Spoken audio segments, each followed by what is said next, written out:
Hey y'all, welcome back to Just 10 Minutes, where we are encountering God daily, Monday through Friday, and believing that even if we just give him 10 minutes, start our day with 10 minutes, that he will continue to speak to us and continue to create in us a hunger for his word. And so I have my timer here. Let me start my timer. It holds me accountable. And we're in Romans 5 today. Let's get started. Dear God, would you teach us through your word? Would you just speak to a specific woman that is watching this, that just needs to be encouraged, that needs to know the next right thing to do, that you would have her to do according to your word and according to your will. Amen. All right, Romans 5, y'all. Romans, I said this before, is my favorite book, but it's because Paul is like the Kobe Bryant of the Bible. What I mean by that is just his mindset is strong. He's not afraid to say what needs to be said. Okay. Chapter 5, therefore, since we have been justified by faith, we have peace with God through our Lord Jesus Christ. Through him, we have also obtained access by faith into this grace in which we stand, and we rejoice in hope of the glory of God. Not only that, but we rejoice in our sufferings, knowing that suffering produces endurance, and endurance produces character, and character produces hope. And hope does not put us to shame, because God's love has been poured into our hearts through the Holy Spirit, which has been given to us. Y'all, I love this, how we rejoice in suffering. I love that the gospel is so countercultural, and we rejoice in suffering because it produces character, right? And I wrote in my notes here that a reason why we're lacking character, you see, like sometimes it just looks like society morale is just dropping. A lot of that is because everybody trying to live the soft life, right? And not go through the suffering. And I'm not just talking about just causing unnecessary suffering in your life, but some of the things that we go through, we try to ease over and skip over, when God is like, if you would just walk through this with me, you will be able to develop the character, right, that would produce hope. And it says hope does not put us to shame, right? And so I just feel like that's a huge point there. Let's keep going. Chapter 6, verse 6. For while we were still weak, at the right time, Christ died for the ungodly. For one will scarcely die for a righteous person, though perhaps for a good person one would dare even to die. But God shows his love for us in that while we were still sinners, Christ died for us. Y'all, this is huge. While we were still sinners, God loved us so. Now that, like,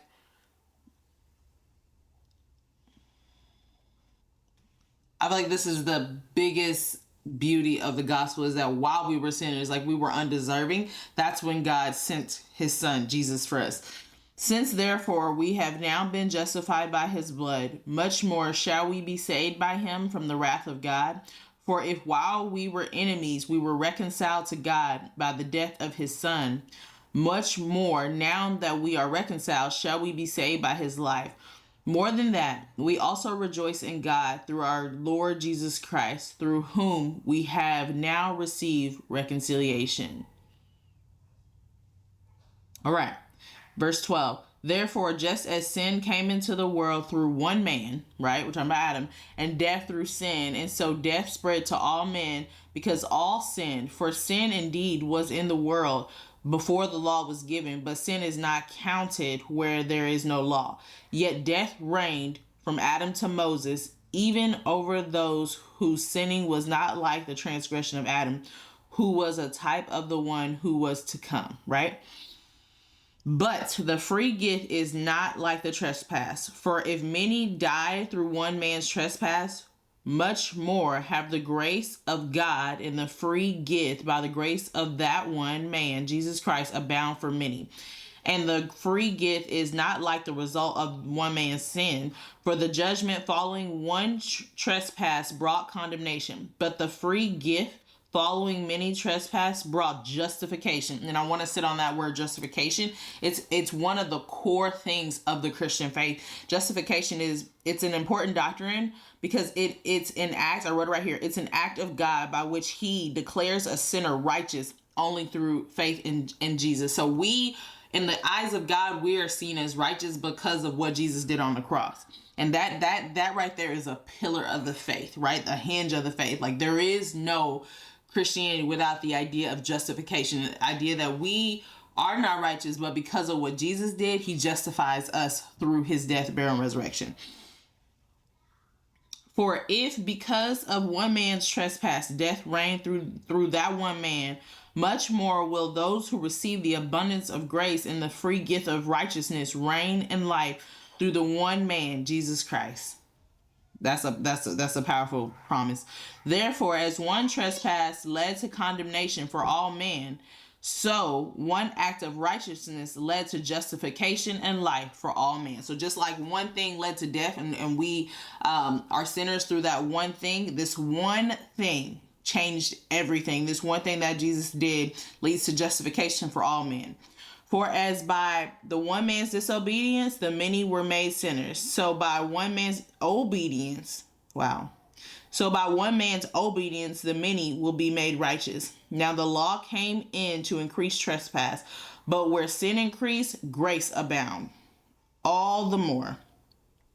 So that as sin reigned in death, grace also might reign through righteousness, leading to eternal life through Christ Jesus our Lord. We're grateful for grace. Grace is the only reason that we can do what we do. Grace is the only reason that we can continue day to day. And my reflection question for you guys is, what suffering are you going through that you need to start rejoicing in, because you know God is going to do something through it? And you ask, how do I rejoice through suffering? Dale, that makes no sense. This idea of grace, knowing the fact that we have this grace on our lives, the fact that Jesus died for us, the fact that it's like, okay, I deserve this, but I didn't get that because of what this man did on the cross. And so if he suffered, how can I suffer through what I'm going through? Again, I'm not talking about inflicting unnecessary harm on yourself or being a part of the struggle culture either. I'm not about that life. I'm not about the soft life, but the struggle culture.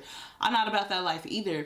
But it's just like this idea of, what am I easing over? What am I complaining about daily that God put in my life so that I can see him more clearly and I can be dependent on the grace? And so we know that Paul was talking about before this, the theme of like, we're all sinners. We've all fell short of the glory of God. And then I love that now we're moving into this idea, okay, but now what?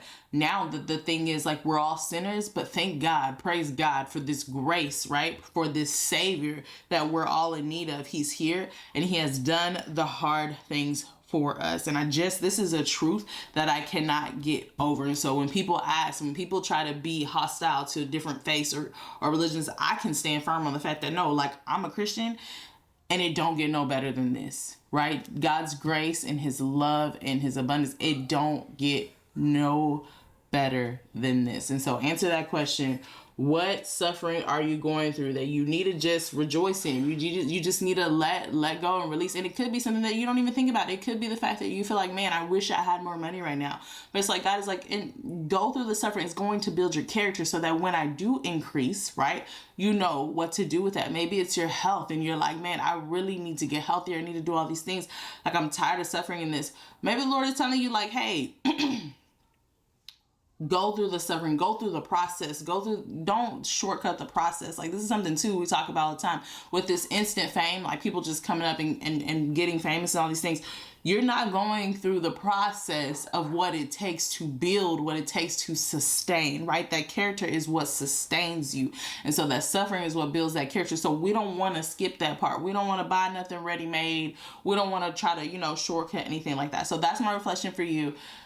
What is it? What is the suffering that you're trying to escape that God wants you to go through? And I want to ask you too, where do you need to lean more on grace that you have not leaned? That's something that Jesus paid for us. We need to walk in that and we need to receive that. I love you guys and I will see you tomorrow.